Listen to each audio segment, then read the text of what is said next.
Honestly, this video is long overdue. If you're a Cardinals fan, you know Steve Keim has done a horrible job as our GM. I ask myself every day, how does this man still have a job? Like, how do you make the team worse pretty much every year and not get fired? If you're not exactly sure what Steve Keim's done to make Cardinals fans so mad, well, today, I'm gonna fill you in. And a little closer to the end of this video, I have a list of Steve Keim's history in Arizona, and trust me, we'll be going over that. But before I do, I want to touch on some things that former Cardinal Patrick Peterson said on his podcast. If you're unfamiliar with the podcast, let me fill you in. So Bryant McFadden, who's Patrick Peterson's co-host on the show, stated that Chandler Jones means a lot to the Cardinals organization, to which Patrick replied, "That doesn't mean nothing," basically taking a jab at the Cardinals for not bringing him back. And later in the video, and this is personally my favorite comment that he made, Pat takes a jab directly aimed at Steve Keim, and here's what he had to say. Hey, my thing is though, Matt, tell me this. How is, like, obviously this league is always about productivity, right? Yep. Who build football teams? Who in charge of building the football team? The GM. Oh, okay. So how come coaches are always on the hot seat, but GMs are not? Yeah, that's kind of weird to me, huh? Ooh, that is, because usually GMs and coaches are sometimes tied to the hip. So when a coach gets fired, sometimes the GM get fired as well. Yeah. Ooh. Oh my God, shots are being fired. And let me make one thing very clear. Regardless of who's the GM of this team, I'll forever be a Cardinals fan till the day I die, but you can't tell me that Pat wasn't speaking facts. That's not even the end of it either. There's still so much to cover just from that one video, and trust me, we'll get into it a little later in the video. But let's go back to the quote where Pat was talking about someone meaning a lot to the Cardinals organization not mattering. Now, off the top of your head, how many great players can you think of during the Steve Keim era that he's let walk straight out of the building? Personally, I've got a list of like 5 to 6 people that I can name right now. I'm not going to go over every single name, but remember when he let Calais Campbell, a Cardinal legend by the way, leave in free agency because he thought he had no more football left in him? Keep in mind, this was when Campbell was only 31 years old, and guess what? Here we are in 2021, and Calais Campbell is currently 34 years old and still playing elite level football. And that's only one of the bad decisions he made. Trust me, there's a lot more. Another one came when the Cardinals decided that Tyrann Mathieu was no longer worth his contract and decided that they should just flat out release him. This one was even worse because Tyrann at the time was only 25 years old and at this point already established himself as one of the league's best safeties. The only problem is that he got injured in back-to-back years. So what ended up happening was the Cardinals asked Mathieu to restructure his contract, which made sense, but the Cardinals decided to take it a step further. They asked him to take a pay cut, which is completely wrong, and let me tell you why. Imagine that you're a player who just signed a contract with a team, and they come up to you and basically tell you you are no longer worth the contract that they signed you for. How's that gonna make you feel? If that was me, I would feel mad disrespected, and obviously that's how he felt too.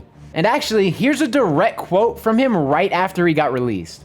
He said, "There's many ways that you can restructure a contract instead of just taking money out of my pocket. Taking money out of my pocket, I just don't like how that feels." I mean, you really can't blame him for being mad. And you know what makes this even better? Guess what the Cardinals ended up doing with that money that they freed up releasing Tyrann? Do you guys think we went out and signed a star player? Nope. Nope. We signed Sam freaking Bradford to a 2-year, $40 million deal. This was also the same free agency class that had Kirk Cousins in it. And who do we end up with? Sam Bradford. Sometimes it's really hard being a fan of this team knowing that Steve Keim is in the front office. But like I said, till the day I die. And finally, the most recent player that Steve Keim let walk right out of the door, Patrick Peterson. So remember when I was curious if the Cardinals even offered him a contract in the first place? Well, now we have our answer, and this is actually something he addressed straight up on his podcast.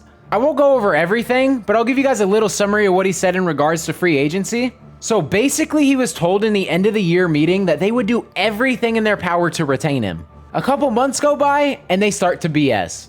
They told him that they needed to see what the salary cap numbers were going to be before they ended up making a decision. And just 2 weeks before free agency started, we ended up signing JJ Watt.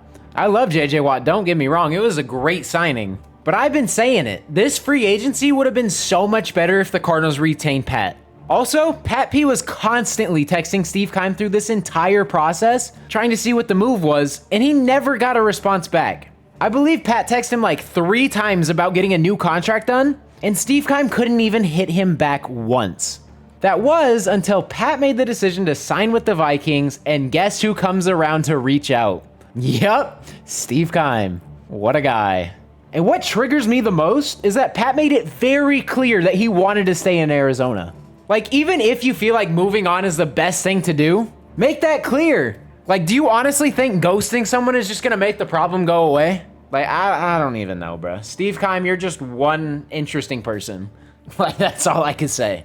And also, don't get me wrong. Pat isn't the same player that he was 6 years ago, but Steve Keim, do you mean to tell me that he's not worth even offering a contract to? I mean, literally last season, Pat locked down one of the best receivers in the entire NFL in DK Metcalf. Now, I know he wasn't doing this consistently last year, and last year wasn't his best year, don't get me wrong. But can you name 15 corners better than him right now? The answer is no, and the fact that Keim just let him walk straight out of the door for nothing just blows my mind. I'm telling you right now, Pat's gonna ball out in Minnesota, and it's just gonna make Steve Keim look even worse than he already is. And the funny thing is, this isn't even all I have to say in regards to Steve Keim. Remember when I said we'd go over Steve Keim's history in Arizona? Well, now's that time. And if you're still not convinced that Steve Keim's a bad GM from what I said, let's just go over the facts and let's see how everyone's feeling. So here's the post I was talking about in regards to Steve Keim's history in Arizona. It basically goes over his drafting skills, it goes over all the bad decisions he's made, like it goes over everything, and we're gonna go over it right now. We're gonna kind of quickly go through it, but if we go to his draft history, this is insane to think about. So only 4 players from Steve Keim's draft classes earned a second contract. That is insane to think about. And as he lists, only 2 of them are still in the team, and that's DJ Humphries and Budda Baker. That's nuts. And then we go to the second point. Only 5 of 42 of his draft picks from 2013 to 2018 remain on the roster. I can't name all of them, but again, that attests to Steve Keim's drafting skills. Then we go to the third point. Only 1 of 6 of his former first-round draft picks from 2013 to 2018 are currently on the roster. First-round picks, by the way. These are first-round draft picks. And we only have 1 of them on the roster. No, but he's a great GM, you know? He's a great GM. He's a great GM that also ruined Dejon Buchanan and Hassan Reddick's potential and development by forcing him to play out of position. If you guys remember, Dejon Buchanan came into the league as a strong safety, and Hassan Reddick came in as an edge rusher. But what did the Cardinals do? They decided that Dejon Buchanan is going to play linebacker, and Hassan Reddick, instead of playing on the outside and rushing the passer, is going to move to the inside. Both moves literally didn't make any sense whatsoever, so the fact that the Cardinals made it, I don't get it. Steve Keim also decided to take Hassan Reddick instead of trading up for Deshaun Watson or Patrick Mahomes, which is someone Bruce Arians was pushing for a ton. Could you imagine the Cardinals with Mahomes on the team? If Steve Keim actually kept the defense together and drafted Patrick Mahomes and we kept Bruce Arians, we actually might have won a Super Bowl. But instead, we missed the playoffs for 5 consecutive seasons. That's tough. And also it says right here, P.S. Steve Keim didn't want to select Kyler either. I remember this. He wanted to take Quinnen Williams instead. Could you imagine this team if we ended up taking Quinnen Williams instead of Kyler Murray? That would have sucked, but the sad part is, Steve Keim probably still would have kept his job. And honestly, it sucks to think about that, because Steve Keim can miss on the draft basically whenever and still keep his job. Most GMs don't have this long to mess up, but Steve Keim's opportunity is just different. And for the next category, we have dumb free agency moves, and it starts with Calais Campbell. So we opted to let Calais Campbell walk in hopes that Robert Nkemdiche would be able to replace his talent in production. Off the rip, if we were in a win-now situation, why would you rely on a rookie? I just don't get that. And then you read even further. I didn't even know this was a thing. Calais Campbell even called the Cardinals to give him a chance to match the offer? I didn't even know that was a thing. Like, I skimmed through this article and completely missed that. But now that I'm reading that, I'm even more upset. Like, Steve Keim, what are you doing? And then you go to the next point. I already talked about this, but he released Tyrann Mathieu and signed Sam Bradford to a fat extension. Well, not an extension, a contract, but you guys understand what I'm saying. He also lowballed Tony Jefferson, who was one of our best safeties since Adrian Wilson. He signed Terrell Suggs to a 1-year deal and then eventually just cuts him. So that's a waste of $7 million right there. And another thing that upset me the entire time Patrick Peterson was here is we never had a good cornerback too. Well, I guess besides Antonio Cromartie, but again, I'm pretty sure that was a 1-year rental. And if I'm not mistaken, I'm pretty sure Antonio Cromartie made the Pro Bowl that season with Arizona. Correct! And we just ended up not re-signing him. Classic Steve Keim. He also let Pat P walk, which we talked about earlier. He chose Marcus Golden over Hassan Reddick, which is a little bit controversial, but it is true. Now, in my opinion, I would have rather had Hassan Reddick, especially for the contract that he got in free agency. Don't get me wrong, I love Marcus Golden, but if you can get Hassan Reddick for a 1-year, $8 million deal, you do that. Because if he pans out, we're going to look stupid for letting him walk. And we have a couple more points on the bottom, a couple other dumb moves he made. He essentially forced Bruce Arians to retirement. He chose not to trade anyone at the 2020 trade deadline. He hired Steve Wilkes and drafted Josh Rosen at 10. And now he's upsetting Chandler Jones on the current contract situation, which we all know about. And this is my favorite point right here. We missed the playoffs for 5 straight seasons, not being able to draft well or keep core vets on the team. Some of those vets include Tyrann Mathieu, Gerard Powers, Rashad Johnson, Tony Jefferson, DJ Swearinger, just to name a few.